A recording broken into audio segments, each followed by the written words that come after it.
आले नाही। नाही, मला त्याच्याबद्दल काय माहिती नाही, मला ते जाणवलं पण नाही, कारण मी एकनाथराव आणि देवेंद्रजी आणि CS असं बसतो आणि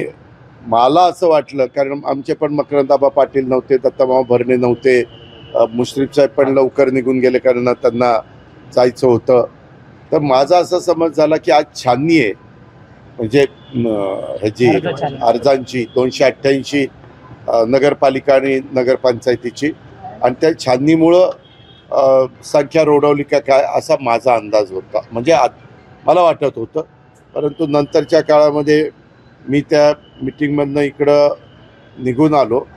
आणि नंतर काही पत्रकार मित्रांनीच मला ते विचारलं की असं काही झालंय का, पण मला खरोखरीच आतमध्ये असं काही जाणवलं नाही, तर मी लगेच एकनाथरावनं विचारलं असतं की एकनाथराव, म्हणजे मी त्या अँगलने कधी बघितलं पण नाही, कारण सगळे असे वेगवेगळ्या त्यांच्या प्रोटोकॉलप्रमाणे जागा ठरलेल्या असतात आणि त्या पद्धतीने आम्ही बसलो.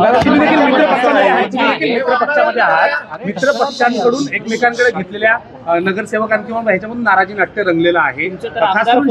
ऐका, आमच्या कोण शिवसेनेचे सध्या प्रत्येक जण आपापला पक्ष वाढवण्याचा प्रयत्न करत असतो आणि निवडणुकीच्या काळात हे प्रमाण मोठ्या प्रमाणावर वाढतं, तिकीट देण्याच्या निमित्तानं वाढतं,